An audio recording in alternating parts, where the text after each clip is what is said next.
This time we're going to be talking a little bit more from the youth perspective and a little bit more in terms of what you can do to keep your kids active and the exercises that they can actually do, more direct and practical terms. Ruth has even got some video for us. Ruth is working mostly with little kids and BYOP and Go Kids, right? I got that right, kids? Yep, good job. Okay, the memory's still there. It's already been a long day. Whereas Ryan's perspective is gonna be more the high school and the junior stripes players. So, Ruth, you want to kick things off? Okay. One of the things I would probably say that Brian touched on earlier for some of you that were listening, and also Mick, and that was that why Master Coaches and why I got involved in Master Coaches. And they approached me. Basically, I played against Brian. My college team played against Brian at Long Beach. Mick was at Texas and Bob was at Tennessee. So through those relationships over the last 40 years, which probably half of the people that are viewing probably aren't even old enough to remember some of the things that we've gone through. When Mick was talking about the inner tubes, I went down to Galveston, put sand in the inner tubes, and we used to run with those and sprint with those and jump with those at Houston, so I can relate to creating things. But one of the reasons why Master Coaches Championship Skills Series was to develop and to teach people how to teach the skills, because we came from an era where Jim Coleman, he was our mentor for three of us, and he basically took us through all the skills, and he wanted to teach us how to analyze skills. So we would video and then go back and watch on the TV and analyze the skills, and we would have coaching clinics. And I think one of the most important things is there are lots of people that are out training. There are lots of people that are coaching teams. It doesn't matter what level you're at, but like all of us that have coached for 30, 40 years, we probably predominantly all have master's degrees in teaching or psychology or sports science. So one of the things we wanted to do is have these clinics that would allow all of our coaches, and you see, hey, you can look at Bob, he's sideways, so he's still working on the platform for Zoom. But we wanted to work on skills. And so a lot of people, and we did our first event in Seattle. We did another one in Houston. We've got 4 or 5 more. We did one in Battle Creek for boys and girls. And we do it for all levels. And we feel that it's important for some of us still to be out there teaching skills, because a lot of people that are coaching now haven't had the opportunity to have been surrounded by so many people that have a lot of background in volleyball teaching. I mean, Jim Coleman was mentor to Terry, was mentored to Russ. Russ was in my badminton class at George Williams College. I mean, we're all mentored by Jim Coleman. And he was in chemistry, and he was an Olympic coach. So he really taught us the value of learning and loving what we did. And, my quote is, love what you do what you love for as long as you love it. So among my many things, I got a chance to move to Dallas through many of my career moves. And I got a chance to meet Ryan Mitchell, who he's gonna tell you all kinds of things. He is someone who thinks out of the box. I remember when Nike first came out of it with out of the box, but actually everybody thought it was Nike, but it was Reebok. And Reebok came out with, it was Sports RX, which was a complete shoe that says think out of the box. Ryan does really think out of the box. He does think about the whole person, not only the physical side, but the emotional side, the social side, the spiritual side. All of those things he will do. So I'm going to give you just a little background on him. Every time I look at his resume, I go, oh my goodness, I didn't know that. He graduated from Decatur High School. He went to school at Dallas Baptist with a bachelor's degree in communication, and he was a starting setter on the college team. He used to coach at Victory Volleyball Club and also was a director. He was at TAV. He was an assistant at Hebron High School. He was a head coach at South Lake Carroll, which is a powerhouse in Dallas in your 6A division. And he has a master's degree in educational leadership from Lamar University. And he started a high school program at Lovejoy High School when it was only, I believe it was 2A, Ryan, is that right? 3A. 3A. And now they are 5A. 5A. And he has 6 state championships. He's a coach at Skyline presently, and he also does coaches training. He's, of course, at the beginning, he talked about he has 4 wonderful children. And of course, we're going to show his 4-year-old here at the end of our session today. But John and I are going to start asking Ryan a few questions that really address the strategies for player and team development in the current environment of COVID-19. So Ryan, are you ready for this? John said he says he's not used to being structured, but I thought it would be great because it would give you a chance to prepare. And I know how you like to be organized, or should I say, I hope to help you keep organized, because I've known Ryan for 20 years. All right. How are you approaching the downtime with your teams, Ryan? All right. So before I start, I want to thank you guys for having me on, but a little story about Ruth. 20 years ago when I started training under Ruth, I specifically remember being in the gym, and she paid me $4.25 an hour to hand balls. And she told me I was lucky to make that much. And I handed balls, and she made sure my shirt was tucked in, and I couldn't chew gum, or I'd have to spit it out in the trash can. So. And you couldn't wear a hat. I couldn't wear a hat. I remember those first days training with Ruth. But, yeah, so, obviously this time has led to a lot of downtime for us as coaches and for kids. And so with that comes what we're all kind of talking about today, which is what do we do at that time with our athletes? And I think as a bare minimum, people are trying to take care of their athletes' physical needs in regards to volleyball. Mick had some great ideas about what are some things athletes could be doing with the volleyball. But for me, we are doing those kind of things for our kids in addition to workout videos that we're sending them on the regular. But really, I look at this opportunity to connect with kids on a different level than just volleyball. I feel like that us as volleyball coaches, we preach volleyball 24/7 to these kids, and we run out of time to do the things that we'd all like to do, which is really make a personal connection with them. Volleyball is really our avenue to make that connection. So when you pull volleyball out of the mix, what is our avenue going to be to make those connections? And so I've really had a good time, or enjoyed this time, to be able to find creative ways to engage with each athlete in the volleyball, in the physical realm, and then also in the mental realm, and then the relational realm too. But my main goal is to take care of my athletes as people during this time, because everyone's going to be kind of baseline in the same spot from a volleyball perspective. So. Okay, excellent. Now, here's a good one for you. So what are those things that you're doing from a physical perspective to help keep your kids in shape and accountable? Yeah, so I guess I'll talk a little bit about, I've got a 16s club team, currently a 1s team that I coach, and then I'm also running a high school program as well. There's roughly about 60 kids in my high school program, and then another 90 kids in the middle school program. And so how to balance all that and how to structure that, what we can do. And so from a physical, it's about what are we doing to keep kids in shape, and how are we holding kids accountable? And I love that word that you used, accountable, because accountability is what we really want to teach them during this time. And so how specifically we're going to do that is the club team is smaller, so we only have 10 to 12 athletes.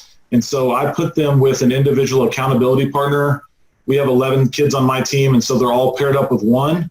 And then I get to pair up with one athlete myself, and we do a workout with our accountability partner 4 days a week.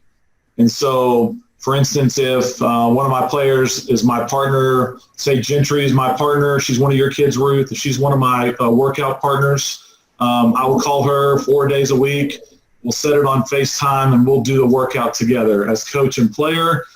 They get to see me in a very vulnerable position. I'm going to have to work out like, a very fit, athletic teenage girl, and so they get to laugh at me a little bit and my flexibility and such. And then in the high school realm, where we have so many players, we make accountability groups of 5, and I take varsity kids and pair them up with JV freshmen, 8th grade kids, and they have to arrange a time for them to work out 4 days a week. They're in charge of setting up the FaceTime or the Zoom call with their workout people. And then they go through a workout for 2 weeks, and then we meet, and then we switch up accountability groups. So again, the working out is great, trying to keep kids in shape. But, Mick alluded to it earlier. I want my kids to stay connected, to stay engaged, and to be accountable, not to me so much. It's not like I'm looking over them. Are you working out? It's more, are they accountable to each other? And so those are some of the things that we're doing right now. And then we just rotate. My club team's rotating accountability partners every week. My high school program, we're rotating those groups of 5 every 2 weeks. All right. John, you got the next question. Yeah. What are the things that you're doing beyond the physical to connect with the kids? Yeah, so we want to kind of engage them mentally and emotionally as well. And so we are meeting on Zoom. It's a great platform. I wish I would have bought stock in before all this happened. But we're meeting on Zoom once a week. Both club and high school kids we're meeting with once a week. The whole team gets online. We talk about the workout for the week, that in regards to the physical. And then we talk about, we're doing a book study. So in high school, we're doing the book study about The Energy Bus by John Gordon. We're doing that one. We're reading it together. And so when we meet, we talk about how it applies to them, how it applies to the situation that we're going through. And then with my club team, we're going over a book called The Way of the Shepherd by Kevin Lemon. But it's just an opportunity to connect with kids and see them on a different level than the workouts. And so those are some of the things we're doing. But, being at home by ourselves can kind of make us get selfish a little bit. And so I wanted to have the girls reach out and think about something other than themselves during this time. And so I asked the seniors to come up with some different projects that we could do. And one of them we did this past week was I had each of our girls write letters to a local nursing home filled with patients who weren't allowed to see anybody from the outside. And so we wrote encouraging letters to our local nursing home here in town, and we sent those out in the first week. And then this past week, we did notes for Baylor Medical Hospital here in McKinney. We did letters for the first responders. But the main thing there is just trying to get the kids to think beyond themselves, hold each other accountable, and to work on things that they can learn other than just the sport. Excellent. So you got anything else going on as part of your connection efforts? Yeah, so I meet with the kids. I've taken this opportunity to every kid in my program. I have a one-on-one with them once a week, and I do a 20 to 30-minute chat with them. I do about 2 to 3 today, so I don't get beat down with just the whole being on Zoom all day long. And this opportunity leads for me to really get to know kids on a different level that I would never have got to know before. I get to see their pets. I get to see their siblings. My kid jumps in the chair and watches, her favorite volleyball players as we have Zoom. They get to see where I live. I get to take tours of the room. I mean, you get to see kids on a whole different level than what you normally be able to do. Last week was basically just a personal level talk. And then this week we started going over film. We use Huddle where we're at. We started going on one-on-one film where they've cut up, I assigned them to cut up clips of their own play.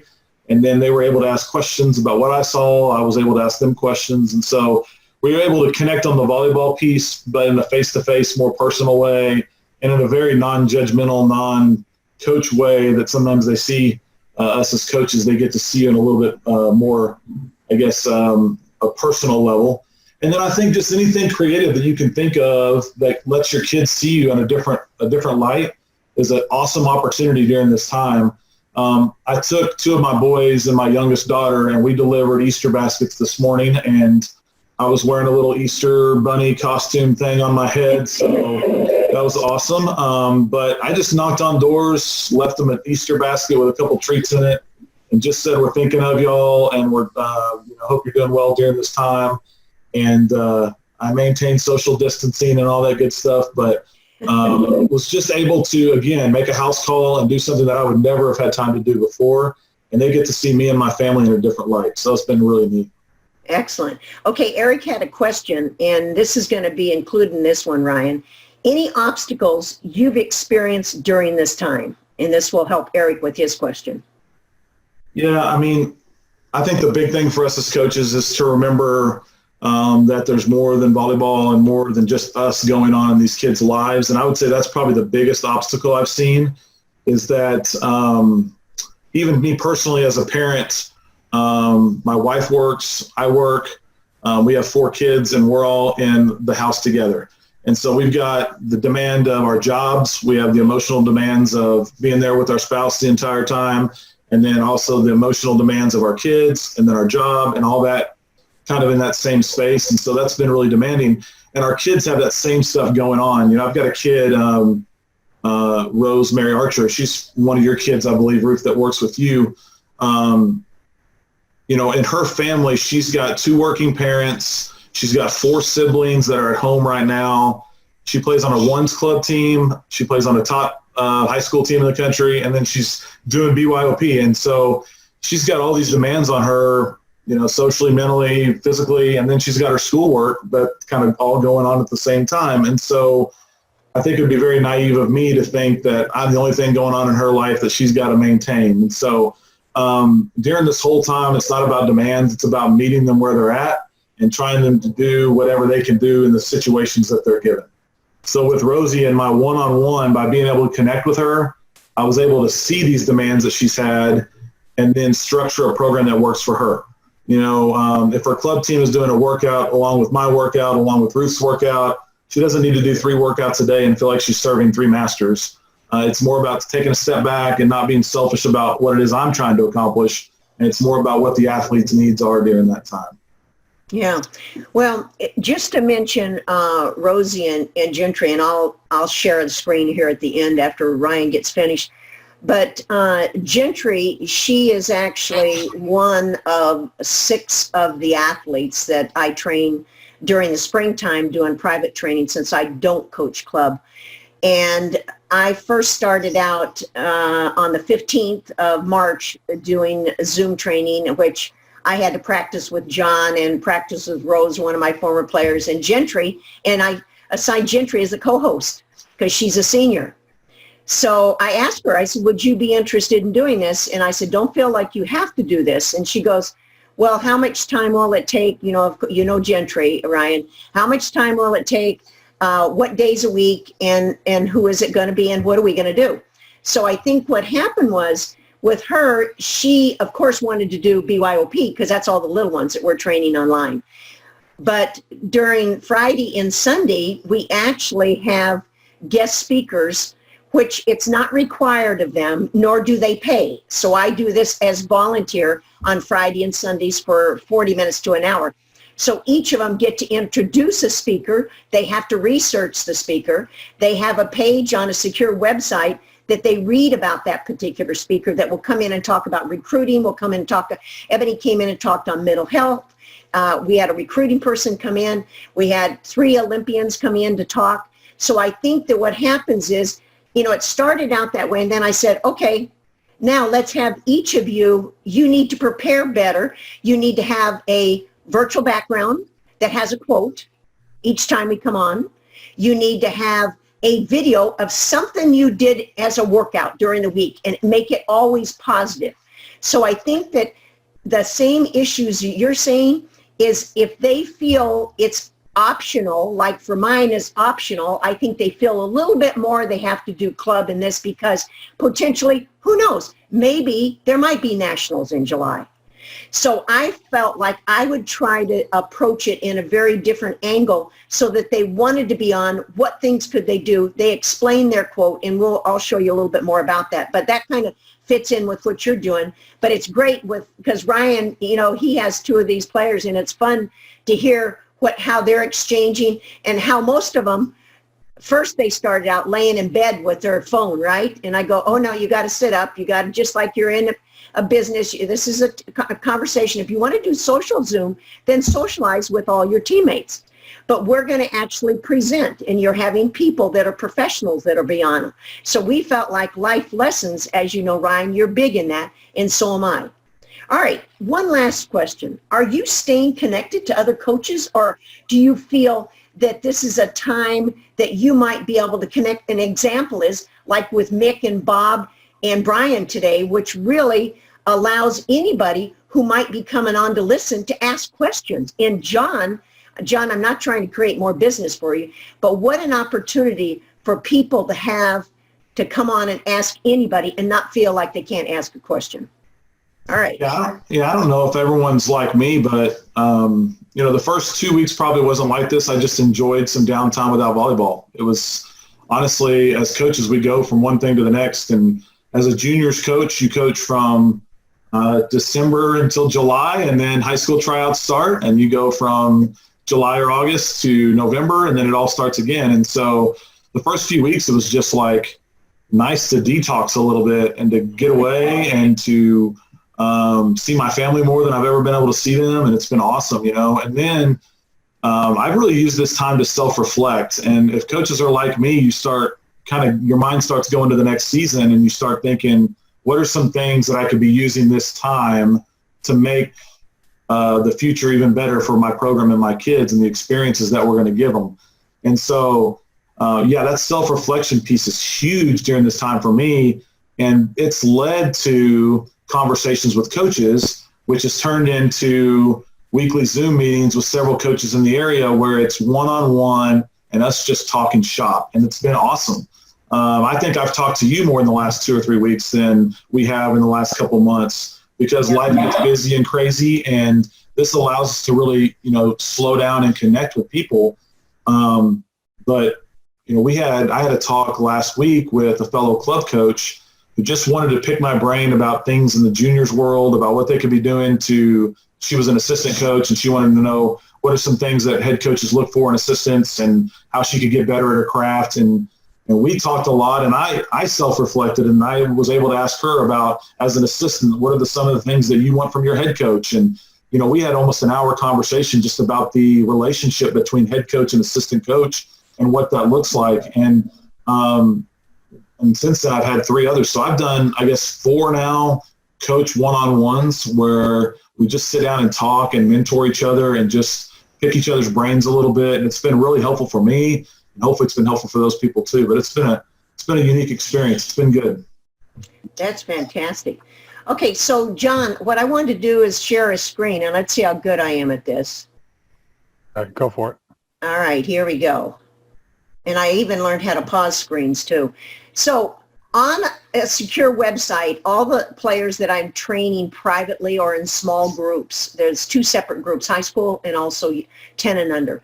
So in this particular one, they have an account that they can pick from to go to. And what they get to pick from is they have educational, and this happens to be the recruiting one.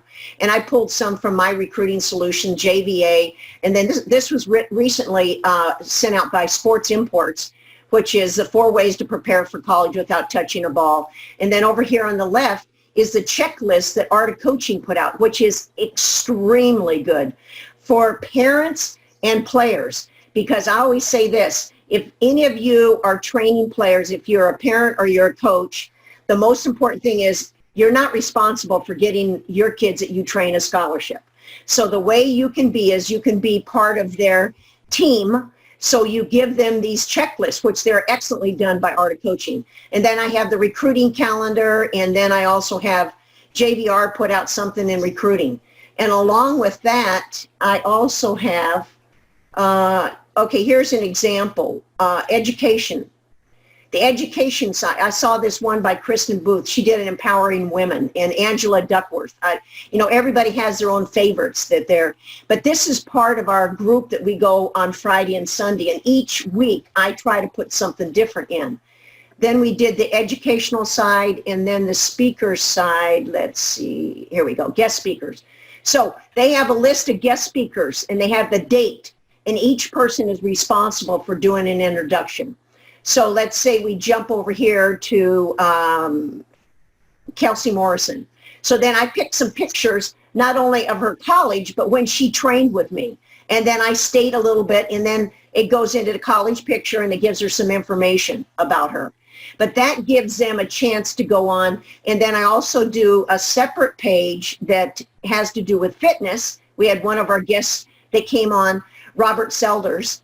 He's a former guy who has an engineering degree from MIT, and he went outside and did some 6 basic exercises.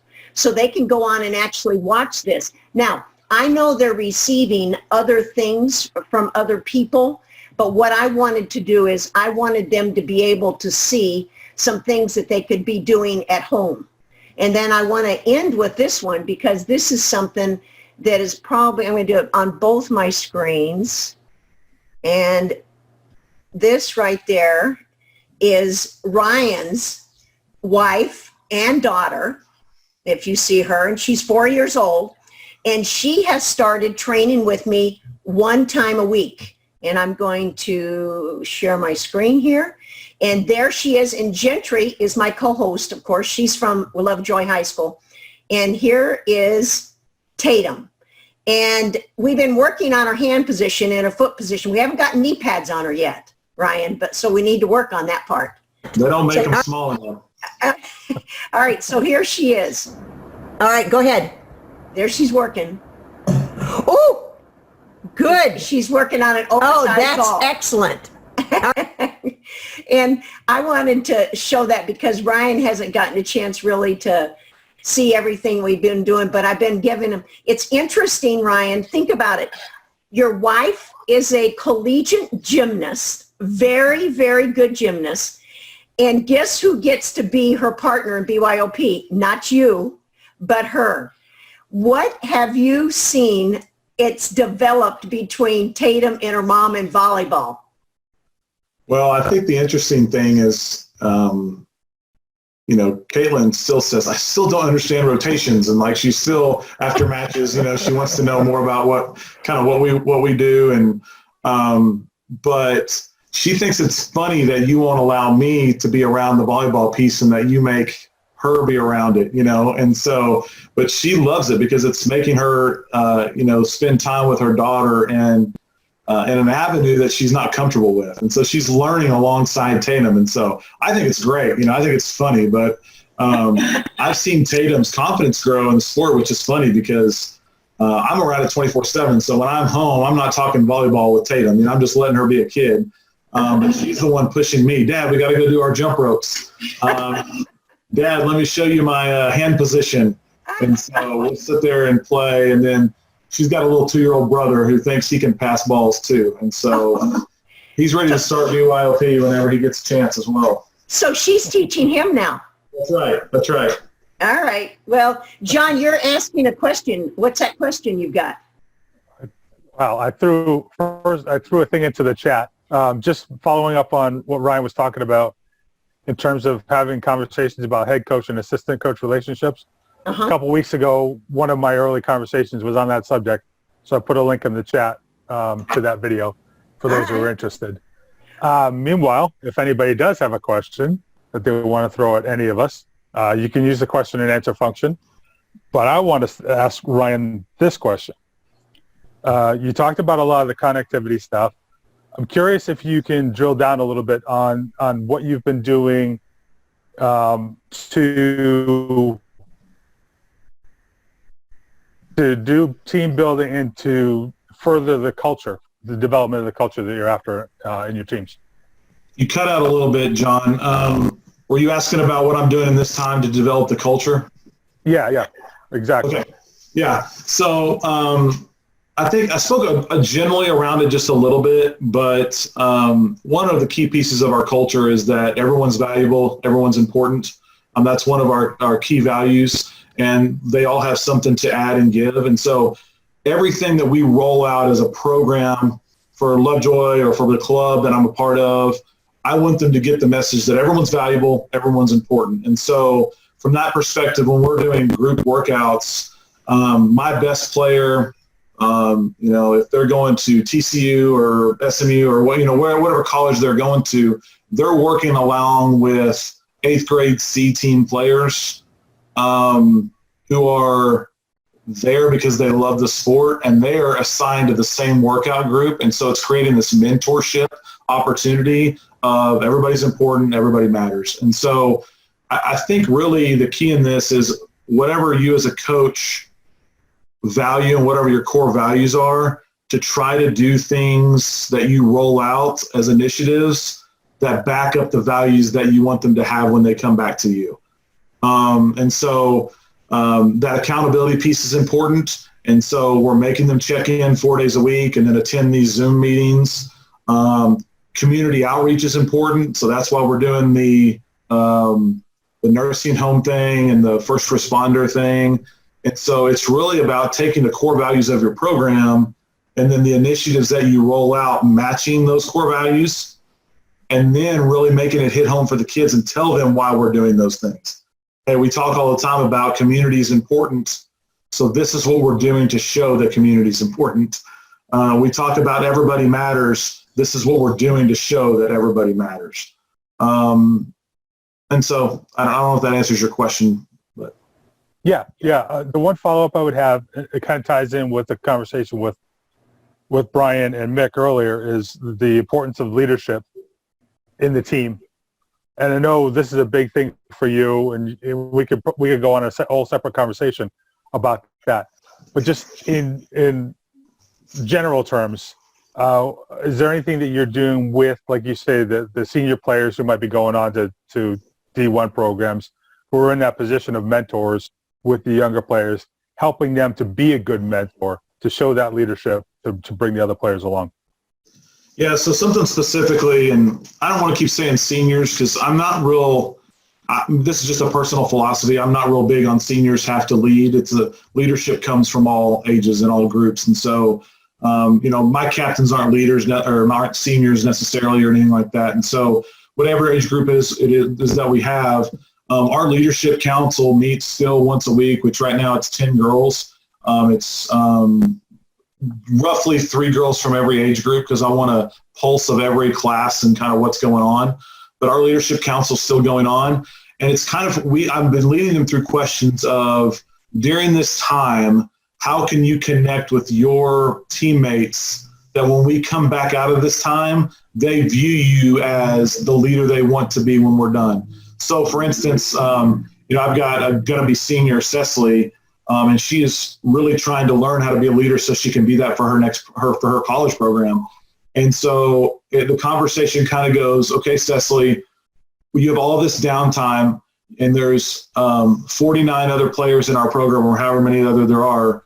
What are you doing to connect to the least of these and the best of these, that when we come back in August, all of them, if they were to take a vote on who the best leader in the program is, if they were unanimously say Cecily, then you've done your job. And until they say unanimously that Cecily's the best leader in the program, then she's got work to do. And so if I were to give a tally of, okay, who most embodies Lovejoy's culture, who's the best leader in the program, and everybody voted, would they all vote for Cecily? And if they wouldn't, then she's got some connecting to do, and she's got some work to do. So then the conversation becomes about how does she make those connections? And it's different for every person, because the teammates that are her friends, that conversation is different than the kid that's on the freshman B team who doesn't even know who Cecily is or just wishes she was going to be like Cecily one day but's never talked to her and she's scared to death of her. And so the leadership conversation looks a lot different with each and every kid. And literally Cecily's come back and said, I'm having trouble connecting with so-and-so. You got any ideas? And I said, yeah, I've got a lot of ideas, but let's talk to the leadership council about what ideas they have.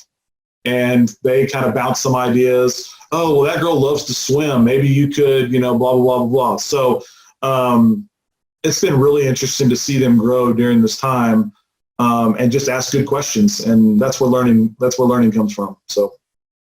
All right. Speaking of good questions. Yeah. I'm going to get to Marcia's question in a second. But since I know quite well some people that are on the attendee list who haven't spoken up yet, I'm calling you guys out. Don't make me call your name specifically.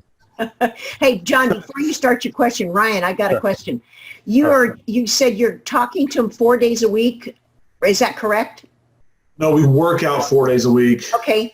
I only touch base with them on video 1 day a week. I don't want to overload the kids with too much. Will this stop at the end of May, like school would have been over? Oh, you're smiling, huh? So I guess it'll depend on what UIL. For us, UIL is our governing body. And so right now we're allowed an hour a day with them. So we get 5 hours a week with them. Uh-huh.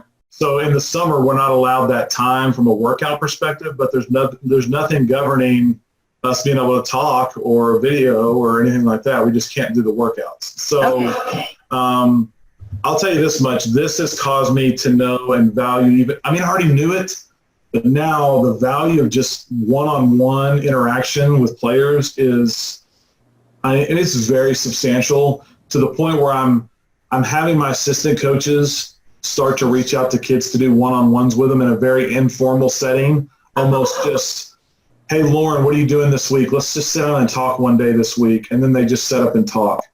And my goal for my assistants is to hit everyone in the program too. And so even if it's just very light and very casual. Okay. All right, John.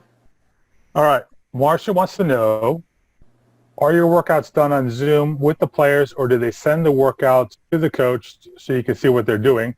Or how do you know how long they're working out? Basically, how do you monitor? Yeah. Well, what I spoke to earlier is I don't want to be the gatekeeper for accountability. And personally, I don't have time to watch all their videos. Like, there's not enough time in the day with my family to do that. And so that's why I've made them accountable to each other. So they don't send the videos into me. I know some coaches are doing that, and that's great.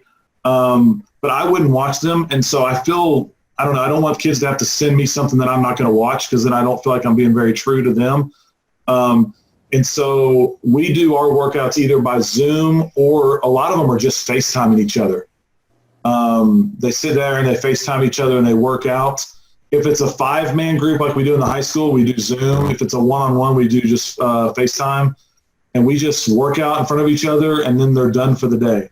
But if they've got an accountability partner, they're holding each other accountable, and the team stays accountable that way. Okay, I got another question, John. Here's one. Do the parents know you're doing one-on-one with the kids? And if so, are they ever engaged? And third part of it is, do you record the conversation? Yeah, so Zoom, our school district on Zoom has the record option, and it records every single one of the conversations. So they're all recorded. So that way, if anyone were to ever ask what we're doing outside of it or anything like that, there's no discrepancy there. We have not reached out to the parents. We sent them initial correspondence that said, this is the process that we're doing. Let us know if there's any issues with that, but this is our schedule. We informed them at the beginning. Not one person had an issue. While we're having the one-on-ones, you'll see a parent pop in and say, hi, Ryan, how's it going? And a lot of times my family's running around in the background too. We have not had one-on-ones with the parents yet, which is a great option at some point. I just have failed to do that because I just want to be cognizant of not bogging the parents down even more. But the longer this goes on, I would think that would be an awesome opportunity to do that. Yeah, because next week I'm having my first parent one after 4 weeks. And just I want to see how much their kids have actually shared with them. Yeah. Because you don't know that, because I'm going to take them on my website and I'm going to show them what we've done with all 17 speakers, what they've talked about, what opportunities they've had, and to understand that this has been optional for me. Because to me, if there's anybody out there that is training individually and now you have to stop, you have to figure a way to keep them engaged in all aspects. And so then I'll see what the parents think, what other things would they like. And usually they're pretty good by saying, hey, we're just glad they're occupied. Yeah. Another thing is my club parents, they had a virtual happy hour on Zoom and they invited me to join. So I said I'd pop in for a minute just to say hi, and they did that last night. And I popped in, and the biggest question they had for me was they're all really scared about what this means for their recruitable age players. Yep. And what they're going through. I do a 16s team, and what that's going to mean, because this has taken away, probably the most important season for them. And all of a sudden on June 15th, it's going to open up and they're going to be, where do I go? They don't know what to expect, Yep. And so they have a lot of anxiety. The parents do, not so much the kids. The parents have a lot of anxiety about what this is all going to mean for them. That's excellent. Okay. John, your call out. What happened to your call out? I'm waiting for some responses here, but I want to flip things around for Ryan and give him a chance. We got some professional coaches from Europe and the attendees. Ryan, any questions you want to ask them? Oh, man. Yeah. Put me on the spot, but I guess it'd be interesting to know how, how other countries are handling this and what they're doing that's different. You get such a narrow perspective of, what your fellow people are doing right around you in the high schools and coaches and club and stuff. You don't really see what other people are doing and how they're handling it. And their world might be a little different than ours. Their normal is a little different than our normal. And so it'd be interesting to know what that looks like. All right, John, who do you have? All right. I might be able to pull somebody in to talk about that. But we've got a question from David. Oh, yay, David. All right. Yes. With the benefits you've talked about in getting to know players on a more personal level by using Zoom and other methods, would these avenues be something that you could continue when life gets back to normal during high school and club season in the fall and the spring? Man, that's a great question. Probably as I self-reflect, that's something I'm going to have to address. I think for sure the one-on-one meetings and the one-on-one personal interactions are going to happen. We were already having those meetings, but we were having them on a month or a 2-month basis. They weren't the weekly check-ins. And so during volleyball season, it would be about balancing time with those weekly check-ins. But I've never felt more connected to my kids than during this time when I haven't seen my kids live except to drop off an Easter basket this morning. That was the first time I've seen them in person. And it was literally just at the door to say, hey, thinking about you guys, hope everything's well, So, but I feel more connected to them that whether we start training in May, in June, July, or August, or even later, I feel like my program is more intuitive of each other and more in line with what we're all about right now than it ever has been, which is pretty cool. All right, John, we got another question here. Yep, we got another one. Somebody who hopped on late says you were talking about writing letters to clinics and things like that. They're looking to find something similar for their varsity team bonding and, community tie-in. I was wondering if you have any ideas, that you're thinking about doing or you haven't done yet. So what we did, I said earlier is we wrote letters to the local nursing home, and all I did was call them and say, we would really like to, personally, my grandpa was there, so I had a connection to this nursing home before he passed away. And so I just called the lady and said, is this something that you'd be interested in? Is this something that would benefit your people there? And of course, the lady was very thankful. She told me the procedures to drop off letters so they wouldn't pass on any type of, diseases kind of thing. And so we just followed those guidelines, and I dropped them off on a Monday, and the lady teared up and was crying when I left and just said, these people don't have anyone to talk to. And so just a letter is awesome. Something else we did, we then got on Twitter and we challenged our football team to do the same thing. And so my program at 50 just multiplied by 5 because I've included the football program, and we didn't have enough kids in our program to write enough letters to the 85 attendants at that nursing home. And then we've done first care responders, and I just called the local hospital and said, how can I get letters to the people and the nurses that are working every single day and just encourage them? And the kids are great. They're writing Bible verses, letters of encouragement. One girl gave a penny to one of the elderly ladies and said, if anytime you're lonely, know that I've got a penny just like this, and I'm thinking about you too. And she left her email and said, if you need prayer or to talk to someone, please email me. And this is just a high school girl with those type of, ideas. And so it's pretty neat. Okay, Ryan, I got a challenge for you. Okay, what's up? Do a Zoom with each of your players with those elderly people in the home. Because I remember Pat McChesney, who the McChesney tournament is named after. And she was in the hospital for 6 months. Each day I put her on Skype, because you got to remember Skype was the newest thing at the time. And she talked to people in Hawaii, in Japan, everywhere. And she could not understand how is that possible that I could be chatting with somebody. And do you know how important that was to her? I would challenge you to do that. That's a great idea. I'll call the lady on Monday and see if I can set something Have up. a different person each day. That'd be awesome to see what that looks like. Yeah. If it's anything like the start to these conversations today, it could be a riot. That's right. Hey, John, you know what? I really appreciate again in having us on, and Ryan, I really appreciate what you've done and over the last 20 years, and I hope to see you for another 20, but you better not come bringing any COVID-19 to my house. Ruth, you got a question in the chat. I do? Yeah. Pretty much the same situation in Europe. We're all kind of still shocked. No, that's not that. The chat, not the Q&A. Oh, the Q&A. Yes. Hi, Lauren, interested in joining? No. Here we go. For ages 9 and 10. Hey, look, this is the first time I've done it with all the chat window and the Q&A. For 9 and 10, I know specifically for my daughter, it's time to learn the skills. How do you keep it fun and balance the feedback? Okay, so if I may share my screen. Of course. Okay, I had 2 of these. Let me see if I can pick the right one. Let me open this one first.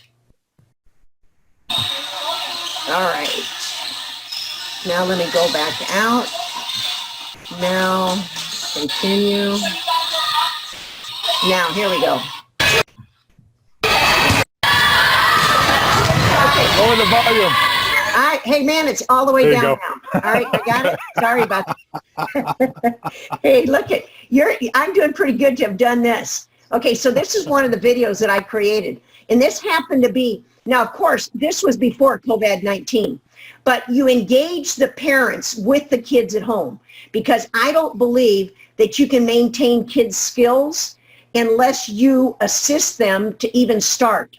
As a matter of fact, there's I'm not trying to promote, but hey, there's a 50% discount if you take the home training program with Art of Coaching, and it basically takes you through all of these skills.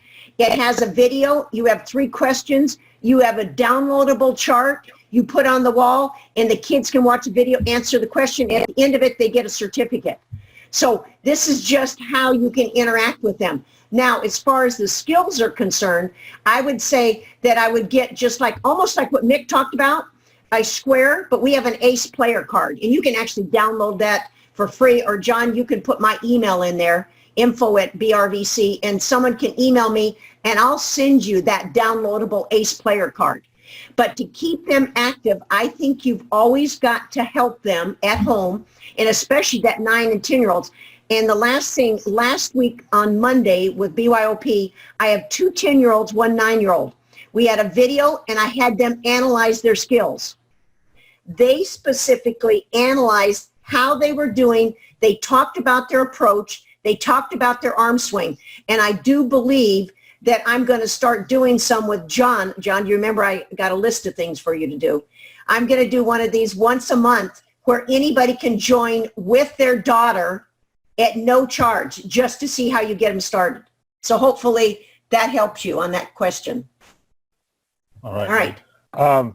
Giannis from Greece actually came in with a response to Ryan. This is pretty much the same situation in Europe. They were all kind of in shock. The league stops basically right before playoffs.